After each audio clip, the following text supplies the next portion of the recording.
J'ai besoin de vous en ce que vous portez dans la République, parce que vous avez décidé de vous engager en prenant sur votre vie, votre temps, vos familles, et de cela, je vous remercie.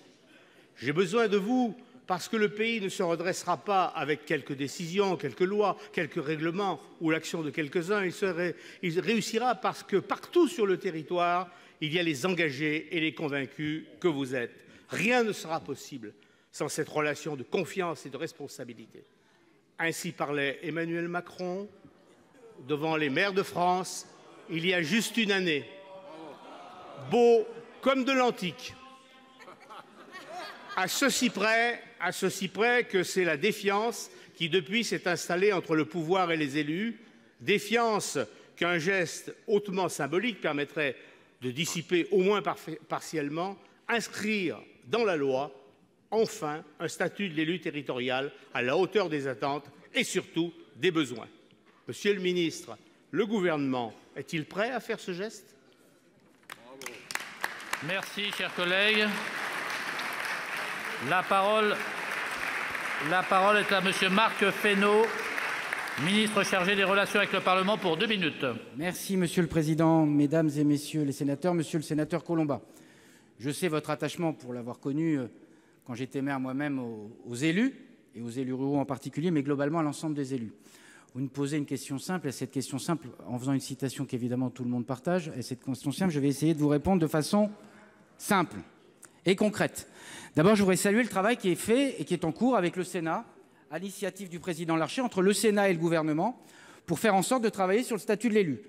C'est un sujet, vous me permettrez de le dire, maintes fois mis sur le métier et sur lequel on n'a jamais vraiment abouti. Or, le gouvernement souhaite aboutir sur ce sujet.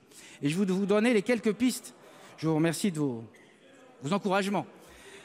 Et je voudrais oui, je veux bien qu'on accélère le rythme, monsieur le sénateur, mais il me semble que ça fait très longtemps qu'on attend un statut de l'élu et que nous allons le faire. Vous dire d'abord, le président Larcher et le Sénat ont fait 46 propositions.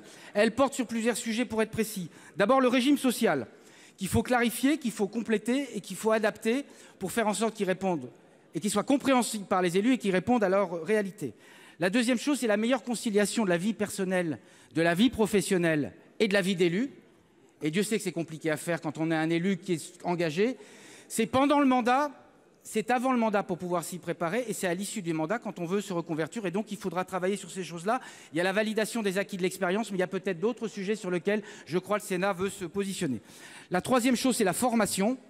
On voit bien les uns et les autres que de plus en plus les sujets sont complexes et qu'on est confronté comme élu de plus en plus à des sujets complexes et qu'on a besoin d'outils de formation qui soient plus performants. Et on sait à quel point le taux d'utilisation des crédits de formation sont encore trop faibles pour les élus. Il y a des mécanismes d'incitation qu'il faut peut-être encourager. Et puis enfin, la responsabilité pénale, c'est ici au Sénat, avec le sénateur Fauchon et avec tous les sénateurs qui étaient là à l'époque, qui a été votée la loi sur la responsabilité pénale des élus. Je sais que le Sénat veut y travailler pour voir la jurisprudence, pour voir comment on peut améliorer les choses. Vous voyez, les 4 pistes sont sur la table, le gouvernement est prêt à y travailler et nous allons y travailler éventuellement dans les cadres des prochaines niches sénatoriales qui sont prévues sur ces sujets-là. Voilà, monsieur le sénateur, ce que je voulais vous répondre. Merci, monsieur le ministre. Chers collègues, pour réplique. Monsieur le ministre de l'impossible, les constats ne remplacent pas les actes et les promesses sont toujours à crédit. Or, du crédit auprès des élus, le gouvernement n'en a plus. Nous présenterons bientôt une proposition de statut de l'élu territorial. Chacun, à ce moment-là, pourra vous juger à vos actes.